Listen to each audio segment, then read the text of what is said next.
이렇게 또 제가 판서 형식으로 한번 진행을 해볼까 하는데요. 저희가 한번 미리 저희 멤버십 분들한테 신청을 좀 받았어요. 그래서 상담이 좀 필요하신 분들이 있으신 것 같아가지고 최진군 대표님께 제가 부탁을 드려가지고 진행을 하게 됐습니다. 네, 반갑습니다, 여러분. 네, 이게 아무래도 후레인TV에서 또 처음 이제 시도를 하는 거고, 저희가 이제 파일럿 프로다 보니까 아무래도 저희가 좀 많이 미흡한 부분도 있고, 잘 못하는 부분도 있을 텐데요. 그래서 여러분들이 좀 관심을 가져주시고, 많이 좀 응원해 주셔야지 이게 또 오래 가고, 또 이런 걸 토대로 여러분들도 또 재테크 공부를 할 수가 있거든요. 부동산 공부를. 이분 같은 경우는 이제 30대 후반이시고, 이제 아무래도 엄마시 여자분이시래요. 그래서 아무래도 자녀가 지금 어린데 이제 애들이 이제 학교 갈 시기가 이제 좀 도래하고 하니까 이제 학군지라든가 이런 굉장히 이제 고민이 많으실 것 같아요. 그래서 현재는 이제 회사 사택에 거주 중이니까 거주 비용이 따로 안 들어가는 게 이제 굉장히 장점인 것 같고요. 그래서 이분 같은 경우는 투자를 굉장히 일찍 시작을 하셨더라고요. 그래도 2015년도에 부산 아파트를 갭 투자를 했는데, 이게 이제 2억 5천에 전세 1억 5천을 끼고 샀다는 얘기입니다. 그러니까 내 돈 현금 1억 갖고 이제 샀는데 그게 현재 6억 원이 됐다는 얘기예요. 근데 당시 2015년도는 여러분 그 비조정 지역이었고 2017년 파리 대책 전에 나온 거기 때문에 여기는 거주를 안 해도 어떻게 되죠, 여러분? 비과세가 되는 거예요. 비과세. 거주를 안 해도 이게 굉장히 커요. 그래서 지금 1주택이 있기 때문에 또 시차익이 많이 났기 때문에 가급적 요 주택 같은 경우에는 거주를 안 해도 비과세 된다는 게 여러분 굉장히 크게 작용할 수 있거든요. 그래서 맨 마지막에 비과세로 팔면은 굉장히 좀 유리하겠다. 왜냐면 거주를 안 해도 되기 때문에. 그래서 요거는 이제 비과세가 된다. 거주를 하지 않아도, 거주를 안 해도. 요게 이제 좀 포인트인 것 같아요. 거주를 하지 않아도 비과세가 된다. 요 얘기고요.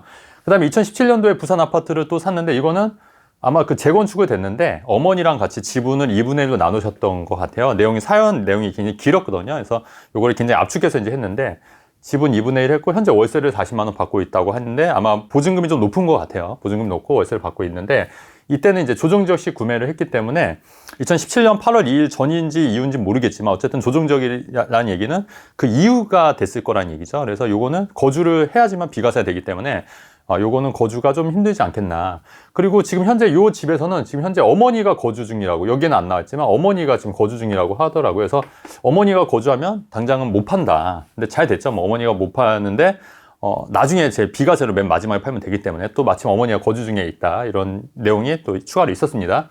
자, 그리고 2020년도에 부산 아파트를 갭 투자를 했는데 마찬가지로 전세 1억 9천을 전세를 끼고 3억 4천에 샀는데 지금 한 5억 8천이 되셨어요. 그래서 이분 같은 경우는 굉장히 투자를 잘 하셨어요. 잘했어요. 네, 굉장히 잘 하셨고, 굉장히 잘 하셨다. 그리고 나서 이제 2020년도에는 이제 갑자기 분양권으로 턴을 하셨죠. 그래서 근데 여기 보시면 이때 보니까 이게 당첨이 둘 다 됐어요. 2020년도에. 근데 이게 왜 가능하냐면, 당시에 이제 투기적이 아닌 지역들, 비조정 지역 같은 경우에는 재당첨 제한이 없는 지역이 있어요. 그렇기 때문에, 바로 6개월만 지나면 또 1순위가 작용이 되는 거기 때문에 당첨되고 또 6개월 지나서 또 당첨이 되는 게 아닐까. 저는 이제 개인적으로 그렇게 생각하고, 이런 경우가 굉장히 있습니다, 여러분. 그래서 청약이 무조건 안 된다고 생각하지 마시고, 또 이렇게 또 빈틈을 노리면 또 청약이 당첨이 될 수가 있기 때문에, 이런 부분도 좀 잘 생각을 해보셔야 될 것 같아요. 그리고 여기 아파트들을 제가 봤는데, 포항의 분양권은 지금 피가 한 500에서 한 1000 정도 붙었고요. 계룡에 있는 분양권은 한 3000 정도 붙었더라고요. 2000에서 3000 정도.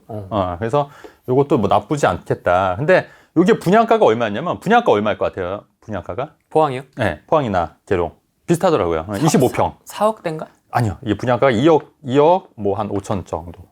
아, 그래요? 네, 2억 5천. 그런 적이 있었습니까? 네네. 분양가가. 그래서 요거는 굉장히 분양가가 저렴하더라. 굉장히 저렴한데, 이제 이분이 25평. 좀 걱정인 게 뭐냐면, 지방에 25평이니까 좀 불안하다. 이런 내용도 사실 있었어요. 그래서 그 부분도 좀 같이 좀 얘기를 좀 드릴까 합니다.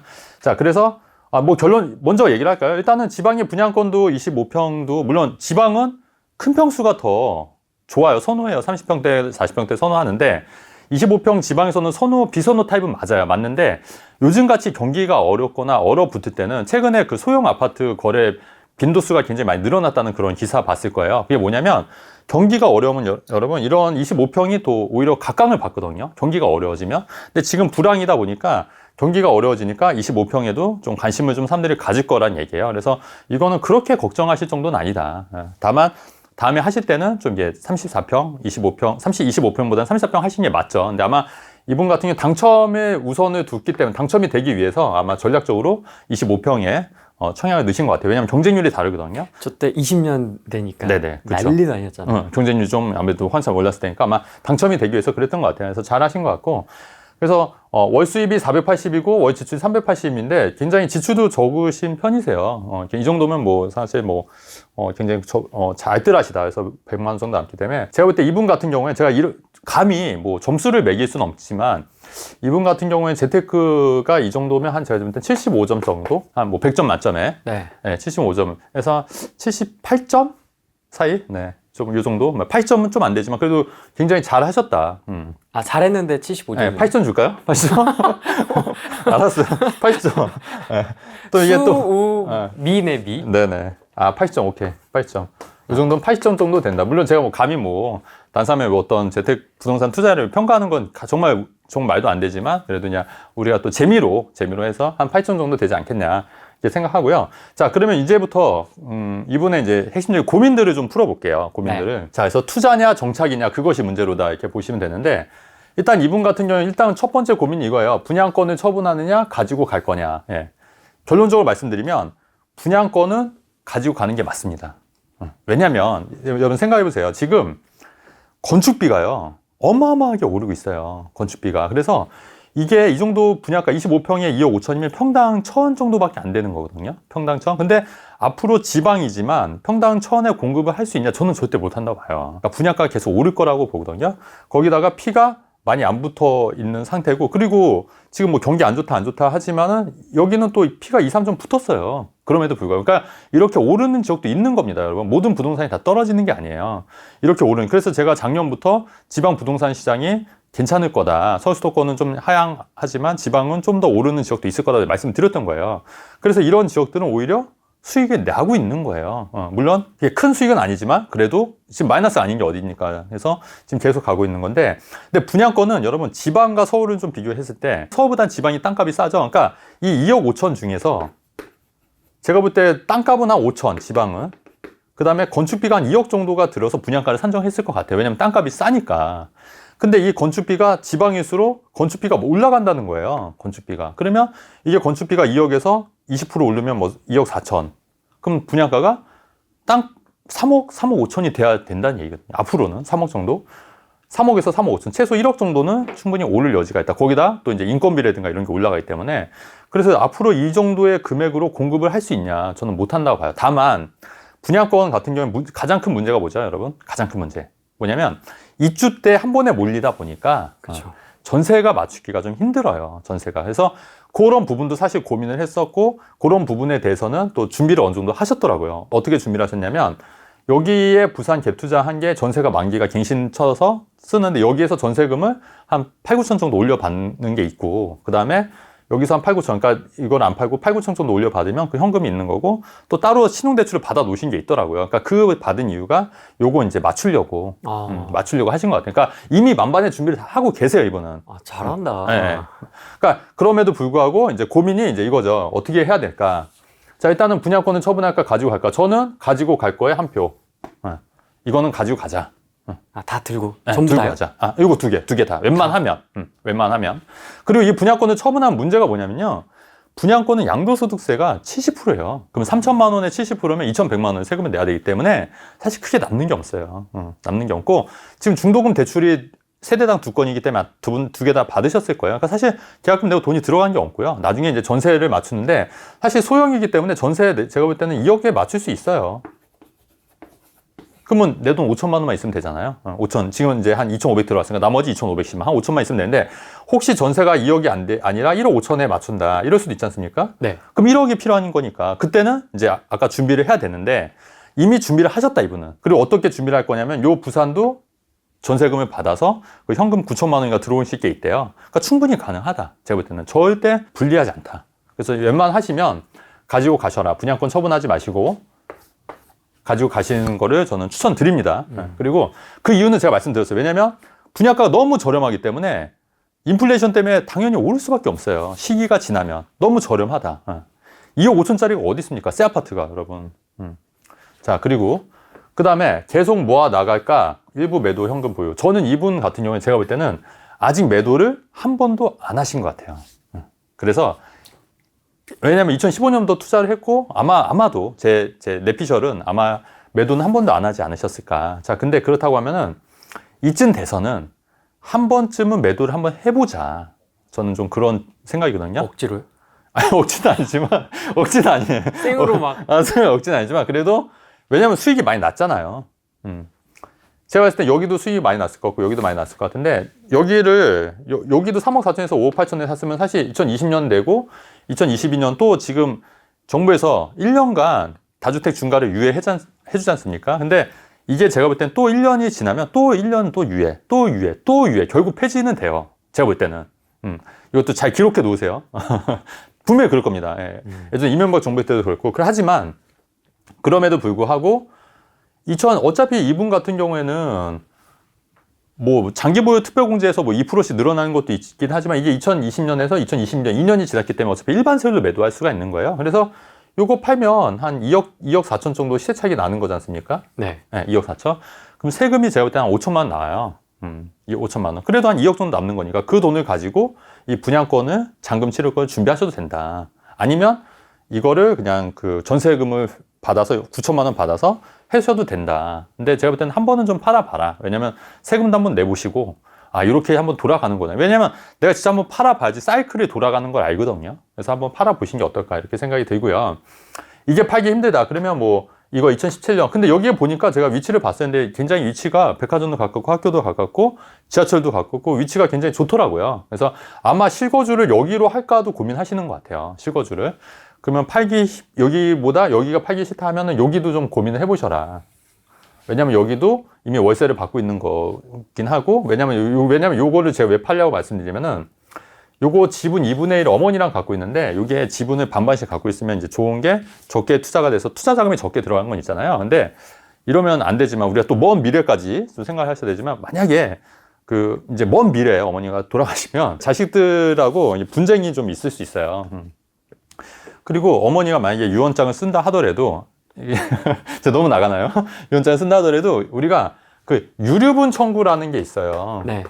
이게 뭐냐면, 유류분 청구는 뭐냐면, 그러니까 어머니가 이거를 다 우리 딸에게 다 주겠다고 얘기를 했어도 자식들이, 다른 가족들이 원래 받기로 한 자기 상습 몫의 절반을 법적으로 청구할 수 있는 권리예요. 유류분 청구라고. 만약에 그렇게 되면은 또 내줄 수밖에 없는 거거든요. 그래서 가급적 요거는 좀 정리하셔서 그러니까 제가 볼 때는 요 아파트나 요 아파트는 처분을 해서 처분해서 또 1년간 유예가 됐기 때문에, 양도세 중과가 유예가 됐기 때문에 한번 처분을 해서 현금을 좀 만들어 보는 것도 나쁘지 않겠다. 왜냐하면 또 이거 외에도 투자할 기회는 얼마든지 널려 있거든요. 기회비용 측면에서 한번 처분하시더라도 너무 아까워하시면 안 돼요.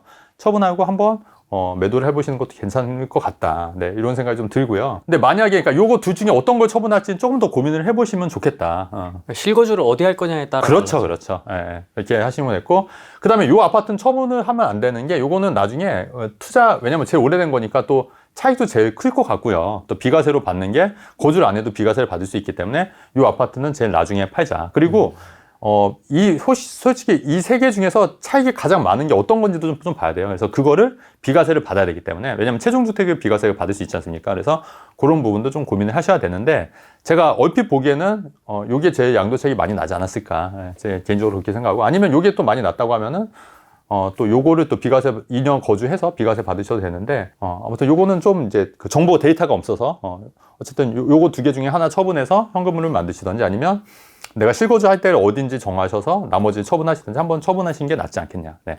이렇게 좀 정리를 하고 싶고요. 네. 그래서 저는 일부를 매도해서 현금 보유하는 전략이 맞겠다. 이렇게 한번 가보자.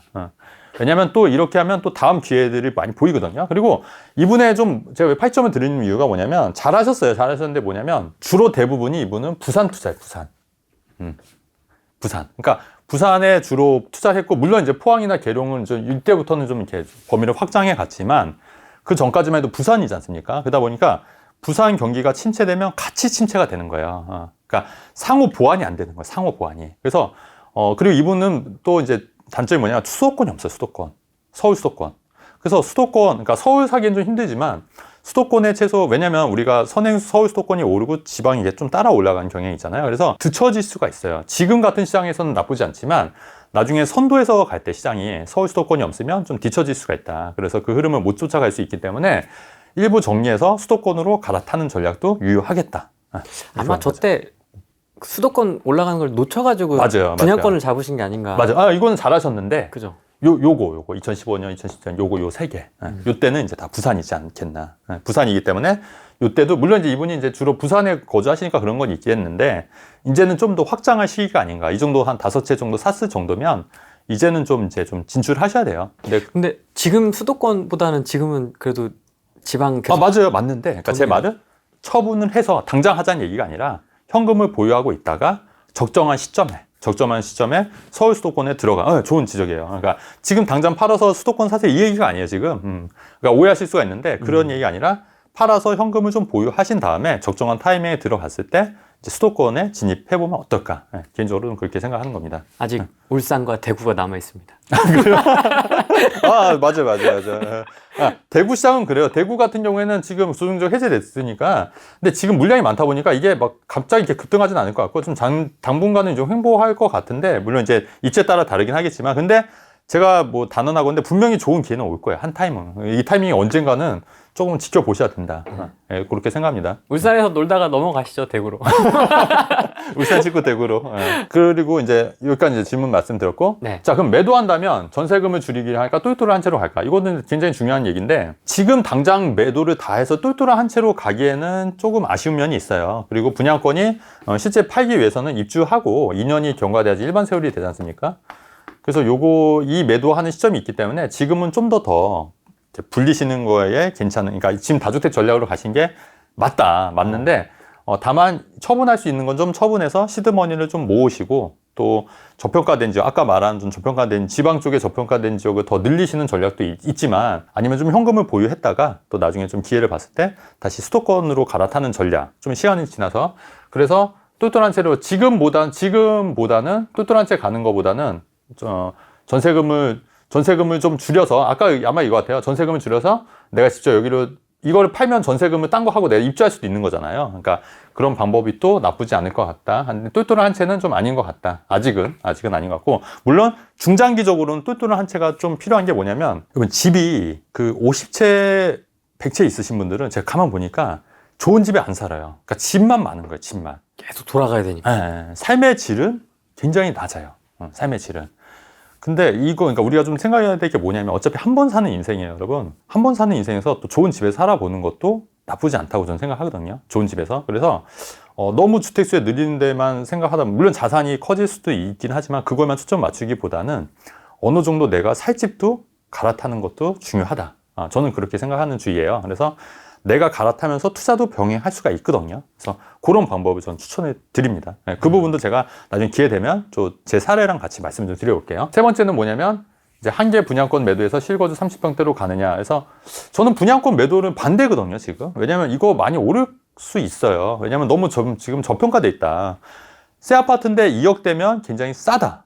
전 그렇게 생각하는 거예요. 그래서 요거는 파는 거는 반대. 분양권 매도는 반대이기 때문에 실거주 30평대도 지금은 반대고 물론 하나를 처분해서 다른 데 가는 건 괜찮지만 이건 실거주는 물론 할 수 있지만 분양권을 매도해서 가는 거는 아닌 것 같다. 하지만 실거주 30평대로 가는 거는 나쁘지 않을 것 같다. 개인적으로 그렇게 생각합니다. 그러니까 애기 때문에 그런 것 같아요. 지금 변수가. 네네. 근데 분양권을 매도해도 남는 게 없어요. 지금 왜냐면 계약금만 들어간 거기 때문에 2,500만 원만 빼한다고 해서 내가 좋은 데 갈 수 있는 건 아니거든요. 그보다는 이미 오른 지역도 있지 않습니까? 이런 거를 처분해서 현금을 좀 확보하는 게 그래서 이 돈을 가지고 좋은 데 사시는 게 맞을 것 같다는 생각이 들어요. 그리고 여기는 이미 많이 올랐잖아요. 그러니까 한번 처분해도 되는데 의외로 사람들이 올랐으면 더 애착이 가는 걸 수도 있어요.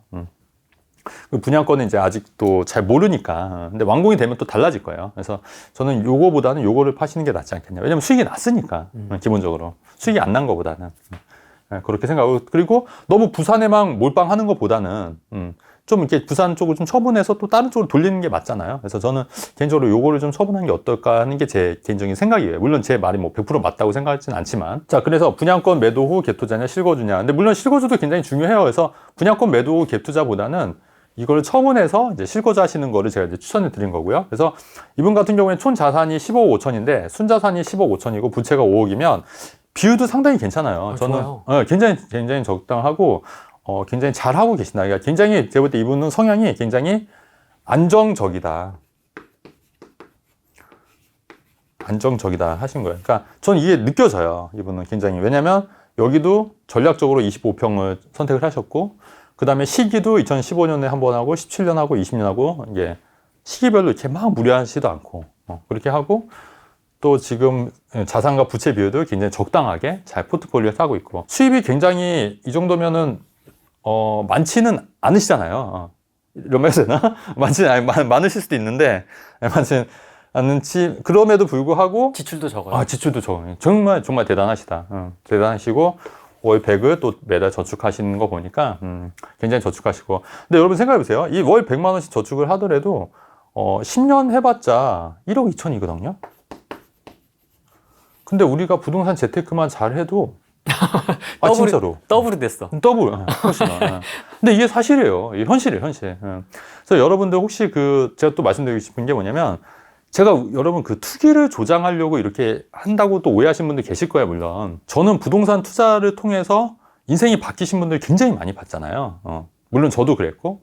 그래서 그런 부분을 여러분들이 깨닫고 하시면 여러분들 인생도 바뀔 수가 있는데, 왜 자꾸 이쪽은 안 쳐다보고 자꾸 다른 쪽 얘기만 듣고 자꾸 부동산 폭락할 거니까 그 다음에 우리 같은 사람은 굉장히 투기꾼 취급하고 좀 좋게 하려고 하는 게 있는 거거든요.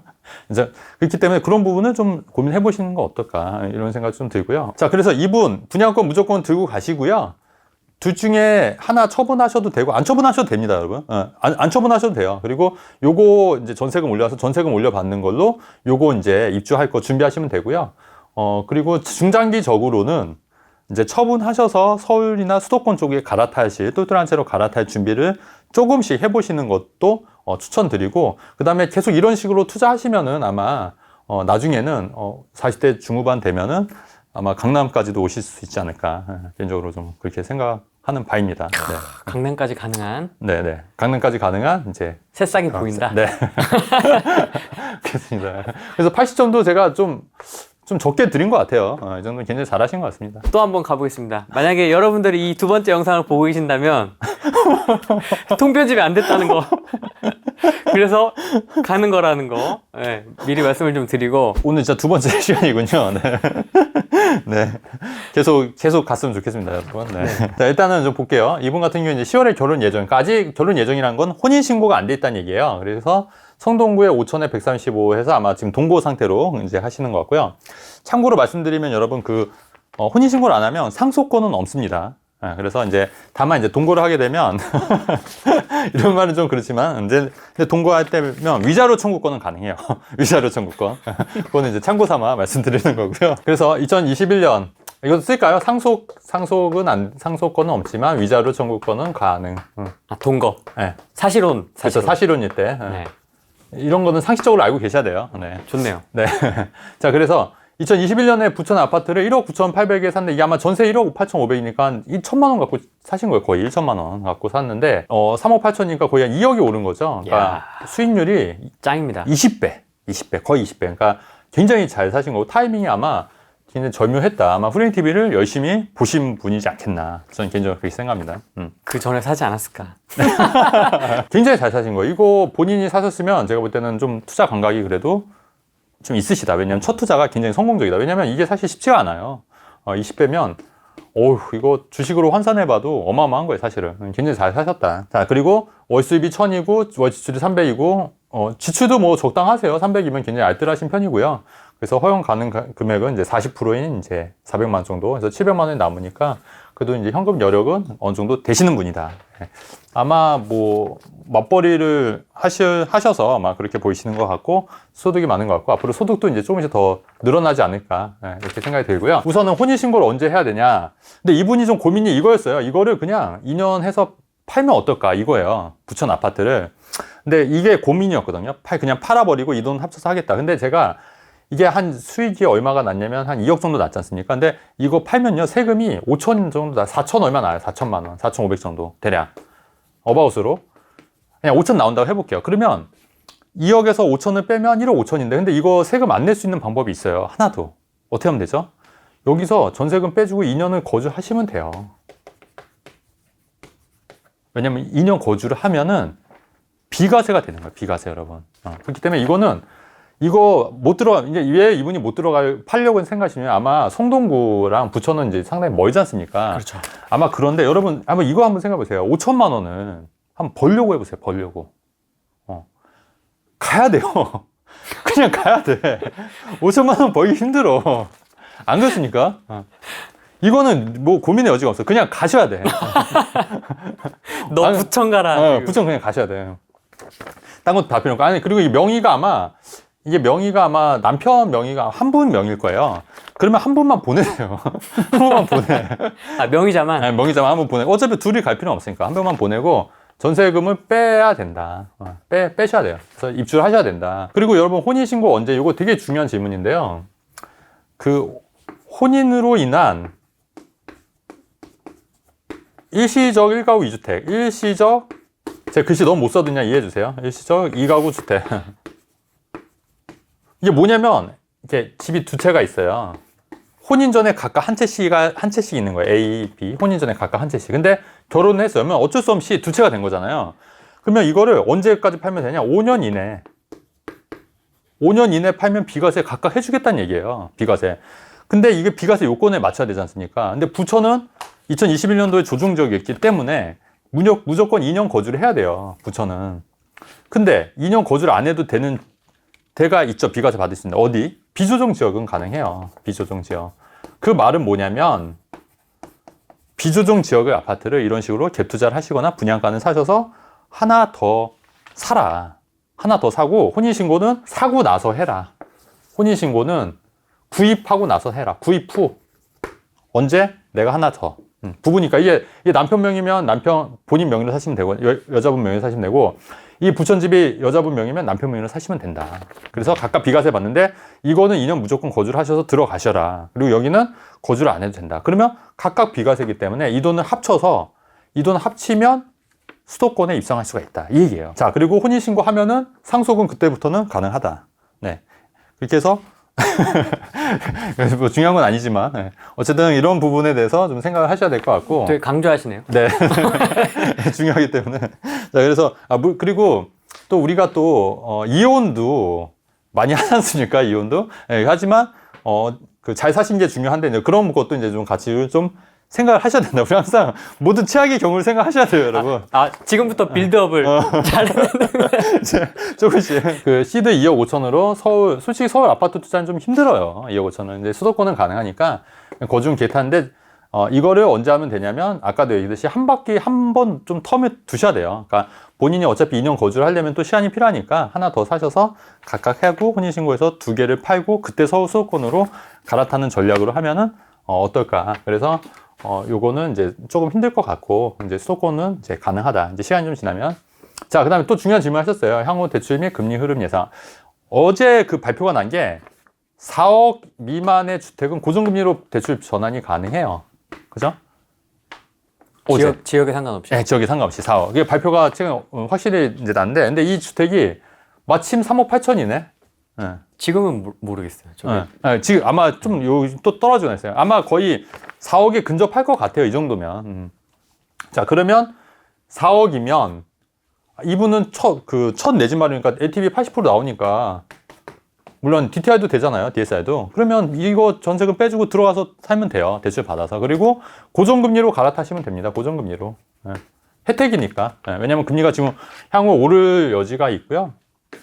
금리는 향후에 좀 오를 여지가 있어요. 왜냐하면 계속해서 미국이 금리를 올리고 있잖아요. 미국이 금리를 올리고 있기 때문에 금리가 오르고 있다. 근데 미국이 금리가 오르면 사실 성장에 굉장히 발목을 잡는 거거든요. 그럼에도 불구하고 금리를 미국이 올리는 이유는 이렇게 과감하게 올릴 수 있는 이유는 미국 실업률이 생각보다 지금 견고해요. 네, 맞아요.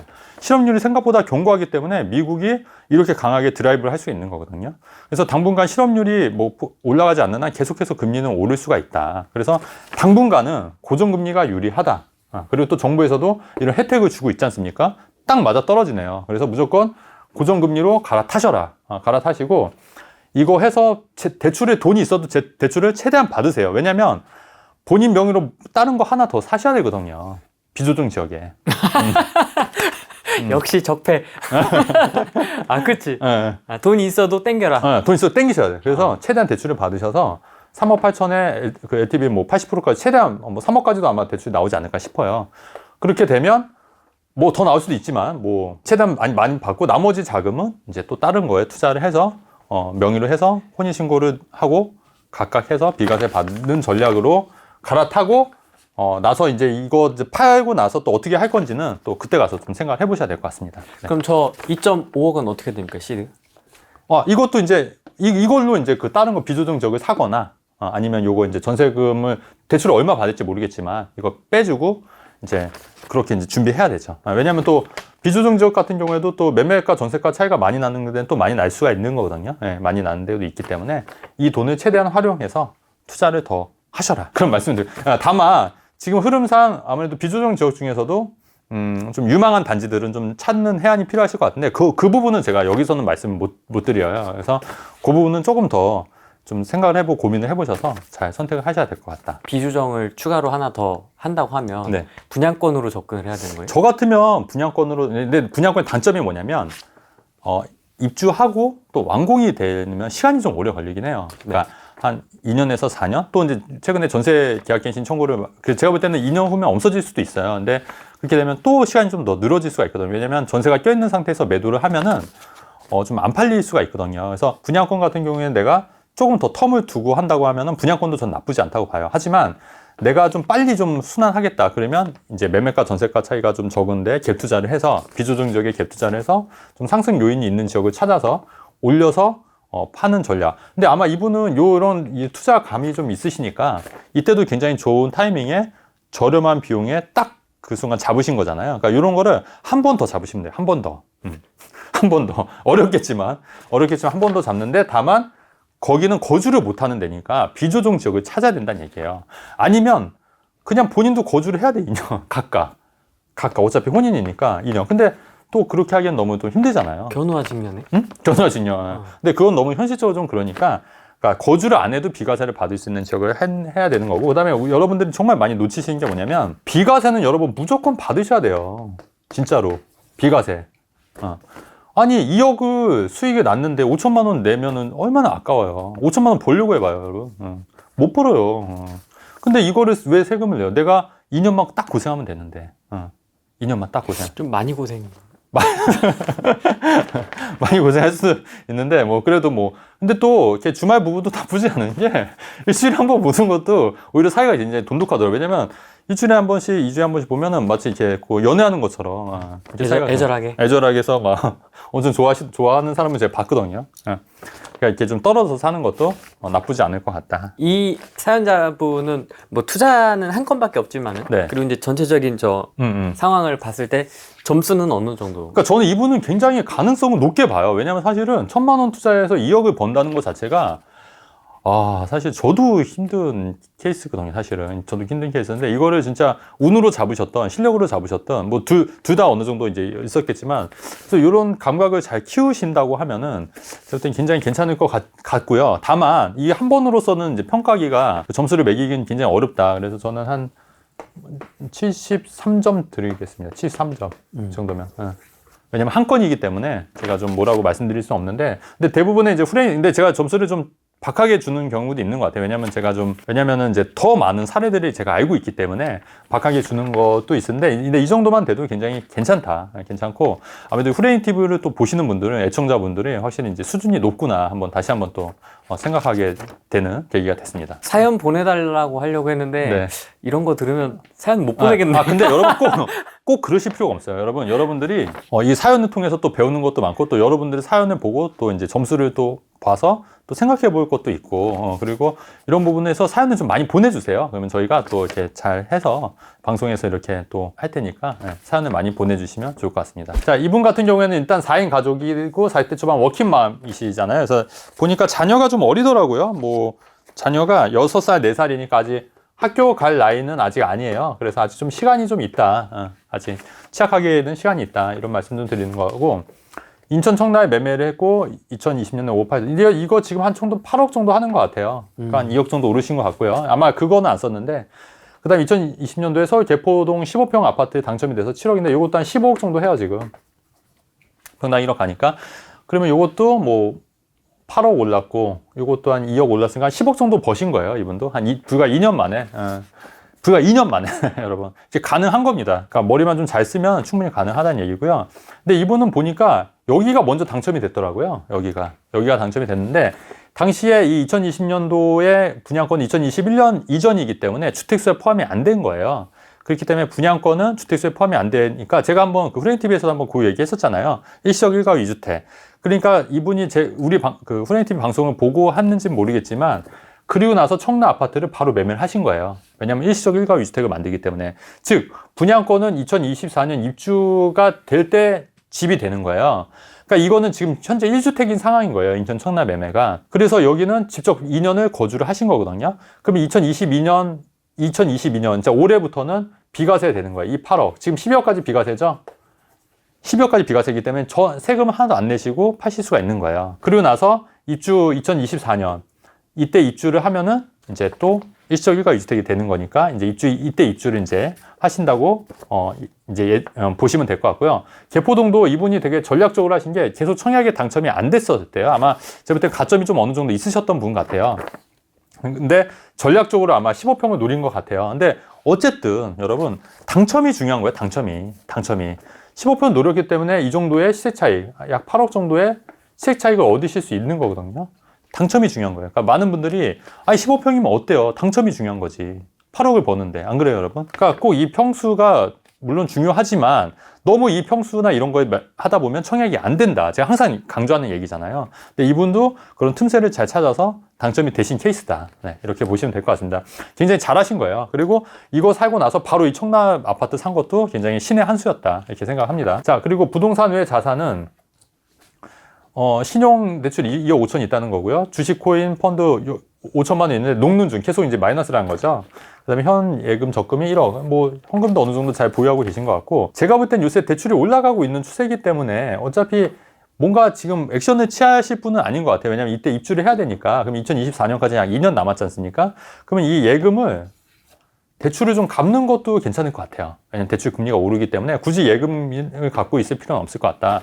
그래서 대출을 좀 갚으시면 이 1억 5천으로 주니까 좀 갚으시면 어떨까 이런 점이 생각이 들고 그 다음에 여기 입주할 때는 이게 분양가 7천에 30%면 2억 1천이잖아요. 이거 처분하면은 충분히 다 들어갈 수 있거든요. 잔금 치르실 수 있기 때문에 굳이 뭐 현금을 이 정도 보유하고 있는 거는 저는 금리 상승기에는 이렇게 맞지 않다. 아니면 이 돈을 가지고 뭐 펀드라든가 이렇게 좀 운용하시면 좋긴 하겠는데 또 그럴 정도의 실력은 안 되시는 것 같다는 얘기예요. 왜냐면 주식과 펀드 코인이 지금 5천만 원인데 녹는 중이잖아요. 그렇기 때문에 일단 신용대출 좀 갚으셔라 이런 말씀도 드리고요. 여러분 저는 주식, 펀드, 코인 하고 있지만 제가 항상 강조하는 게 펀드 투자는 정기식 펀드 같은 경우에는 주가가 하락할 때도 싸게 살 수 있기 때문에 주가가 하락하고 다시 오르면은 다시 수익이 나는 이 달러 코스트 에버리지 효과가 있거든요.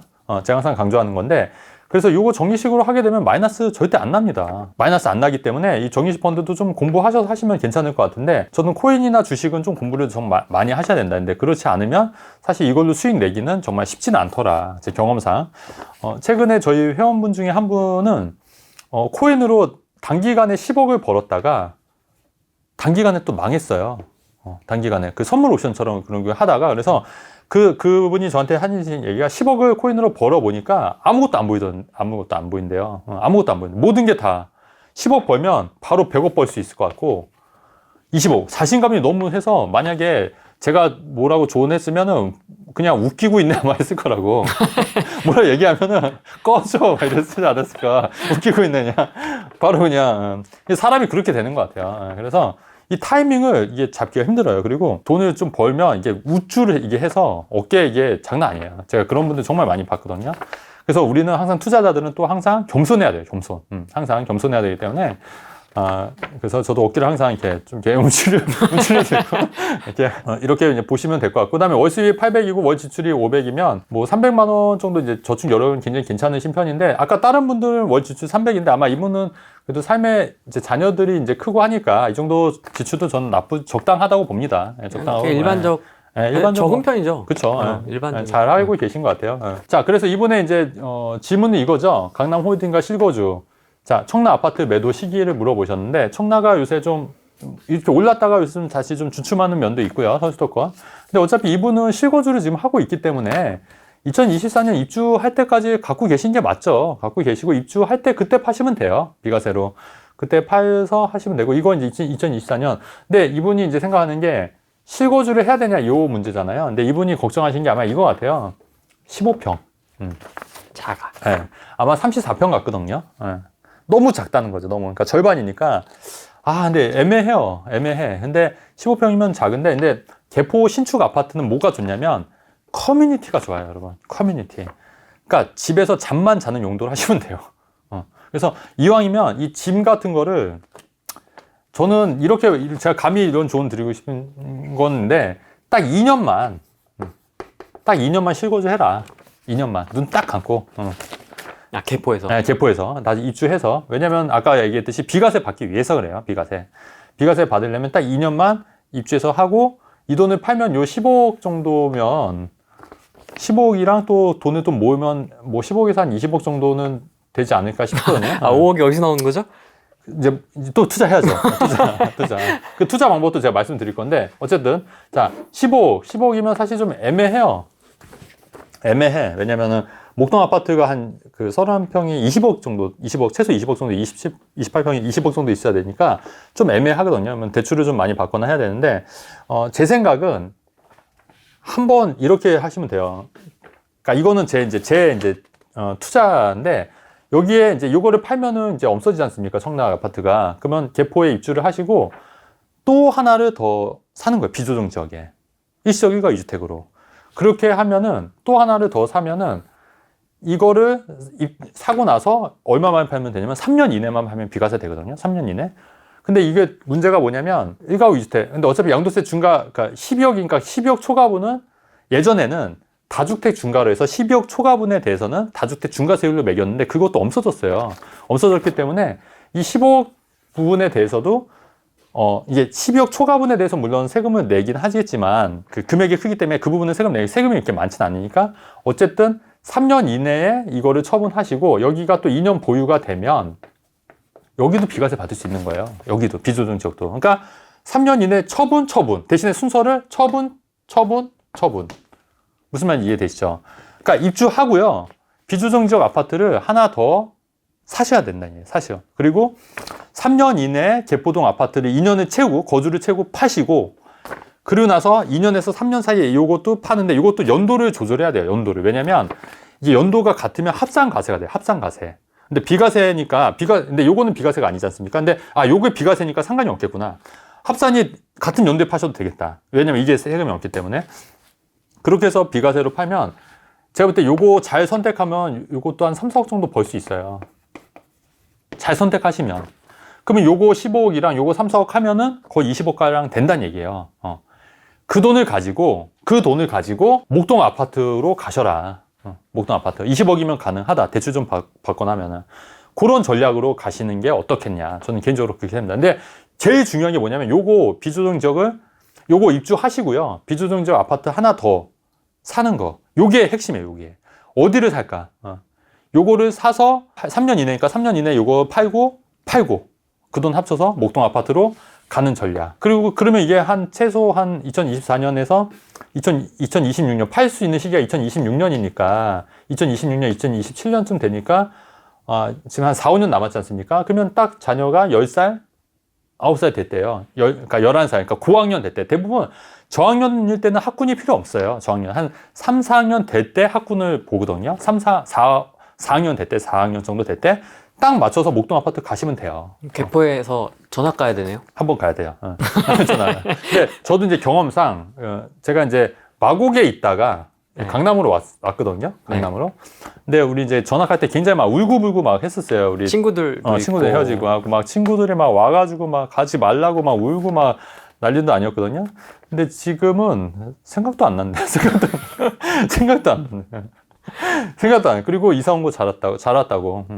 그리고 이제 그 마곡도 물론 이제 좋은 데고 한데 이제 이런 것도 있었던 것 같아요. 이런 말 좀 하면은 좀 민감한 주제라 얘기할 수도 있는데 임대 비율이 좀 높아요. 사실은 이런 이제 신도시들은 임대 비율이 좀 높거든요. 임대 비율이 높다 보니까 근데 이것도 좀 생각해봐야 될 게 문제가 뭐냐면 좀 예민한 문제긴 한데, 그러니까 임대에 사시는 분들은 약간 이런 말 좀 하기는 약간 피해의식들이 좀 조금씩 있으신 분들이 좀 계세요. 다는 아니지만.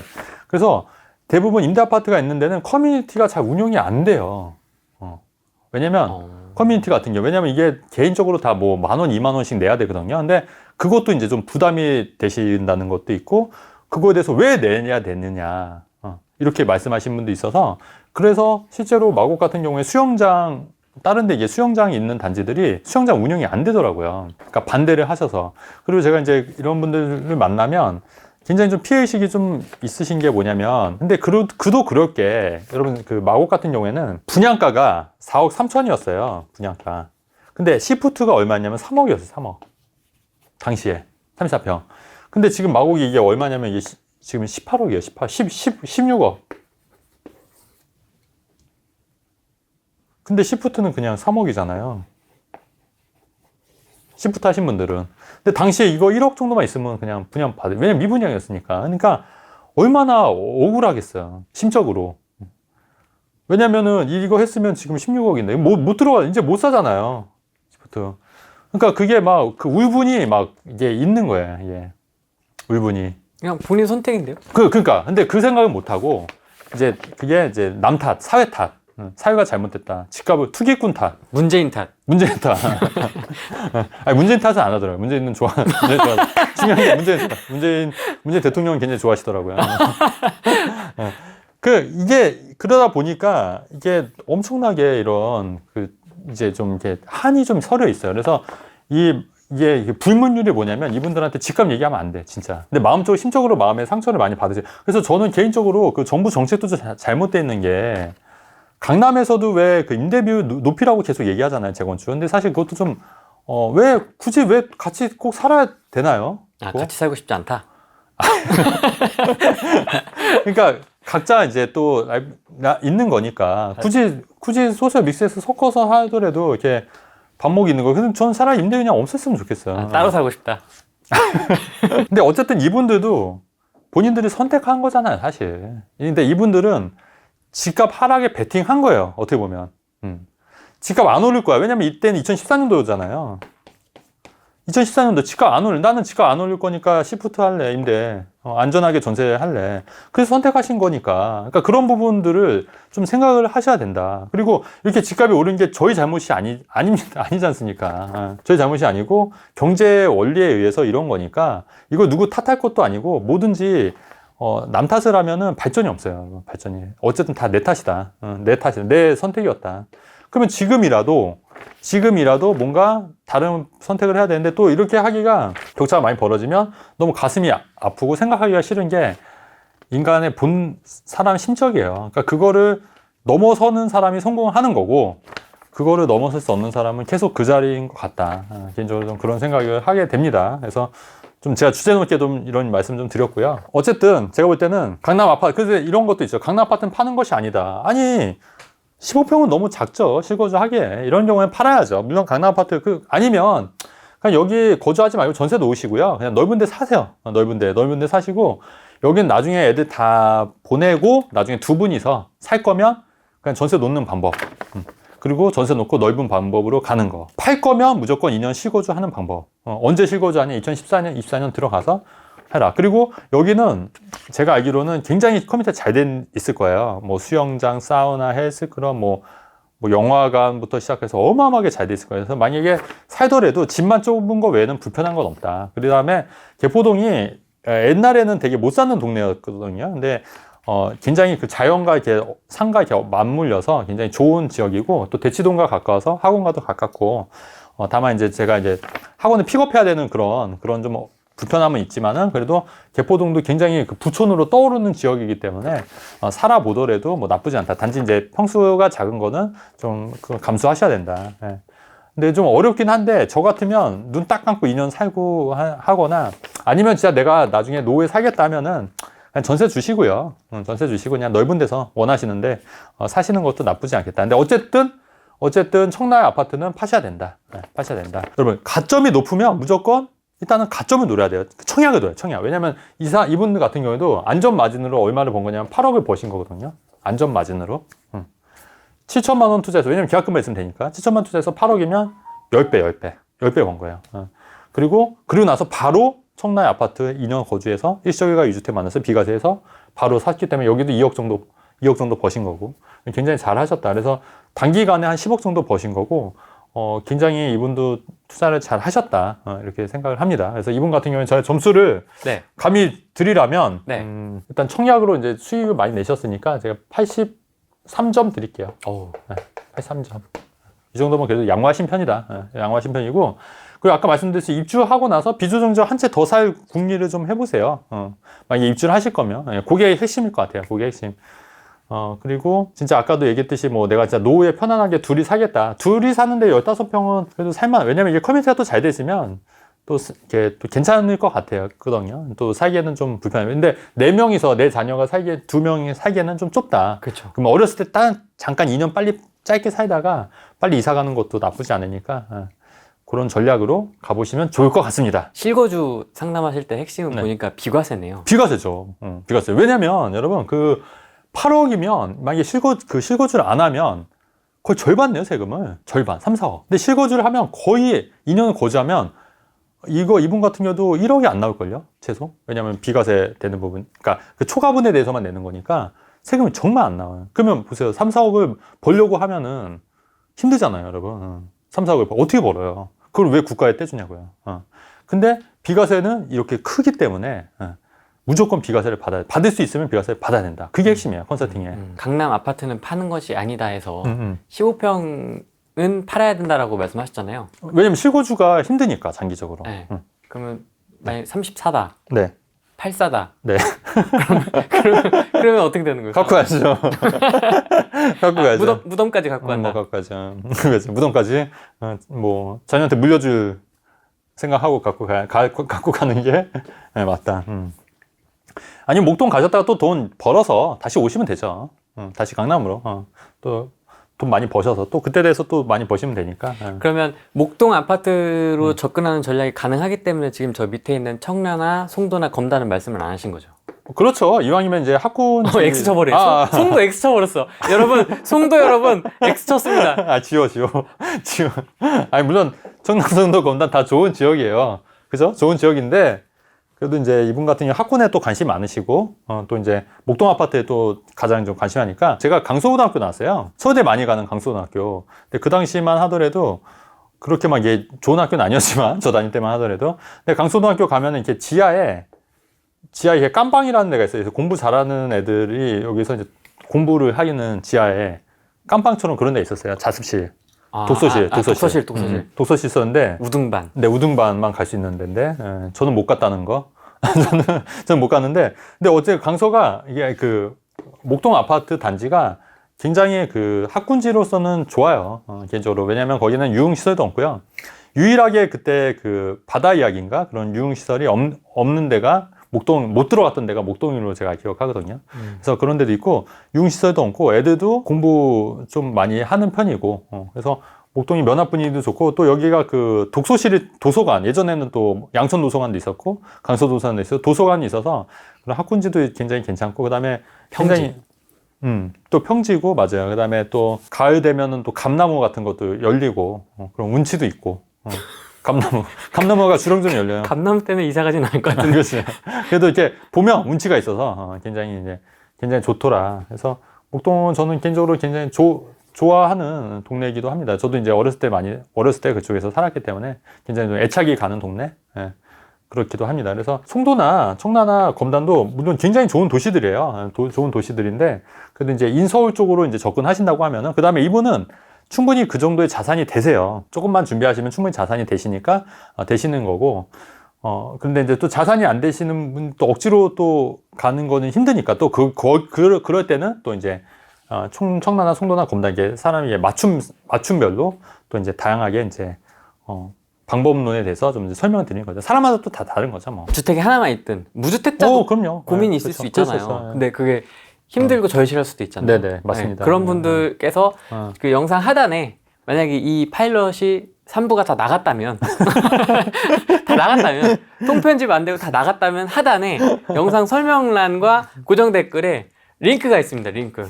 네, 신청 링크가 있거든요. 그 링크를 클릭을 하시면은 내용이 좀 많아요. 적어야 될 내용이 많아서 이거를 핸드폰으로 하는 것보다는 컴퓨터로 예, 클릭을 해가지고 마우스 클릭을 해가지고 들어가시면은 신청 폼이 나오니까 그 신청 폼에 있는 내용을 그대로 예, 작성을 해주시면 되고 거기서 제출하기를 누르시면 이제 저한테 그게 날라오게 되거든요.